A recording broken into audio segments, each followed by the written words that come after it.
I'll be straight up. When I heard John Harbaugh and the Ravens were parting ways, in other words, the head coach of the Baltimore Ravens for the last 18 years, essentially pretty much the entire time Steve Bisciotti has taken ownership of this team from the Modell family, that they were parting ways, or essentially John Harbaugh had been fired as head coach of the Baltimore Ravens. I was stunned. I was absolutely stunned because I do know Steve Bisciotti has an affinity for this guy, clearly, and I do know he wants continuity. He understands that the continuity in a front office and the succession plan in a front office from Ozzie Newsome to Eric DaCosta is crucial. I mean, you take a look, again, at the top 6 teams drafting in the National Football League. 5 of them have fired their head coach already, either during the season or within this 24 to 48 hours of the season being over. You don't want to be in that mosh pit. Ravens aren't on the screen of the top 10 for a reason. And they haven't been for quite some time. And the coach not being churned through is another aspect of this. And so I was stunned. But apparently, from what I hear, from what people are saying, that Bisciotti wanted to have a change in at least some of the coordinators. And it seems like Harbaugh was standing pat on that. And at some point in the meeting that started off with both men not thinking it could end this way or would end this way, it ended that way. And I don't know what Lamar's role is in all of this, about his relationship with Todd Monken and Monken's relationship with him and Harbaugh's relationship with Monken. I mean, there's so much swirling around right now as to the why it happened now. And I hear from Ravens fans. I hear from you. Sick and tired of watching seasons with Lamar go down the tubes in the playoffs. Weird stuff happening, like not running Derrick Henry one year or running the ball too much another. And John coming in saying, we didn't realize it during the game. And I mean, your reaction is what most Ravens fans would say. Like, how does that happen? Inexcusable. How does that happen?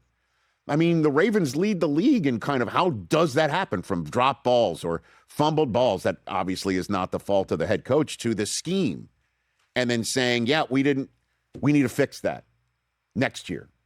And I think Ravens fans in some ways are stunned as I am about John Harbaugh, but equally as excited about the opportunity about finding somebody new.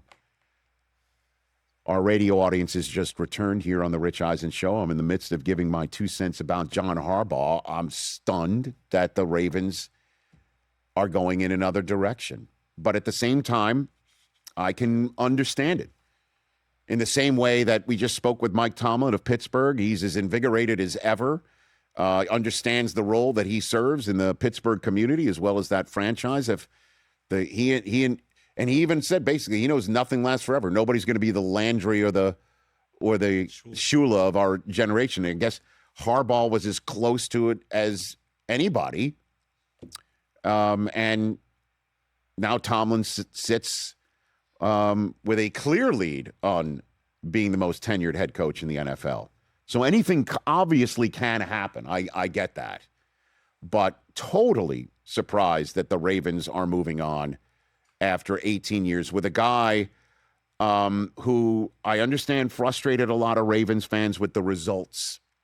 But when you year in and year out have a chance to win the Super Bowl, and I know you get frustrated when you don't win playoff games and you don't win an AFC championship game, or you don't get to the Super Bowl more than once in his tenure, and you don't get to the Super Bowl at all with a guy who wins MVPs, plural, and could have won a third last year, and you do stick that on the coach after it's 18 years of buildup, and you're going to be running the risk of no longer having that year in, year out ability. That is way better than most fan experiences in the NFL.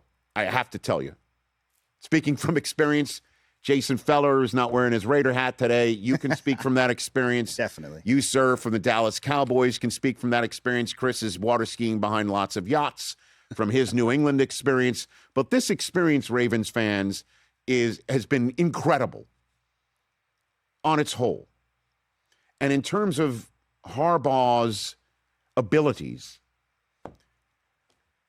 I mean, our colleague here in the Disney world, Adam Schefter, posting about an hour and a half, 2 hours after the Harbaugh news broke, that Harbaugh's agent informed Adam that he's received 7 different teams' interest.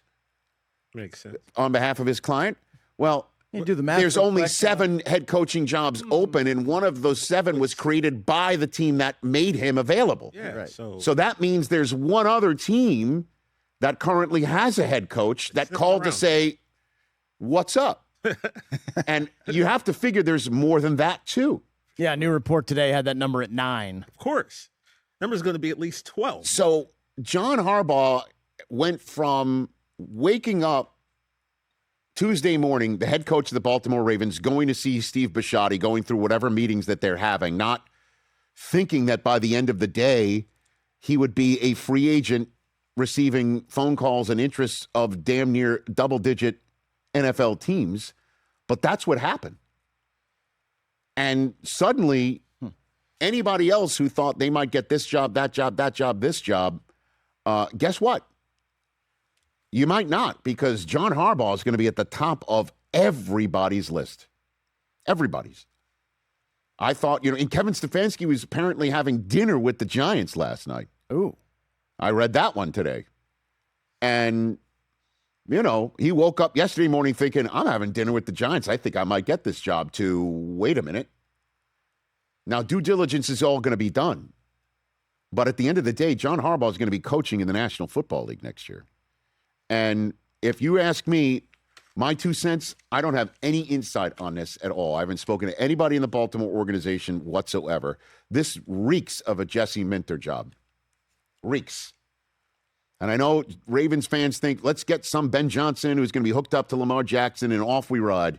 Could you imagine? But I think the Ravens are an organization based on, what you've seen, that they take a culture person and they take somebody who's going to bring in a fresh new set of eyes and maybe a fresh new coaching staff, but at the end of the day is going to get the defense right. And at the end of the day is going to bring in a sensibility of, wait for it, a Harbaugh. And it's interesting. Normally when you fire somebody after 18 years, you go in the opposite direction. Maybe they will, but I just kind of get that sense. I don't know why I sniffed like that. But I'm smelling it. You see the back page of the Post today?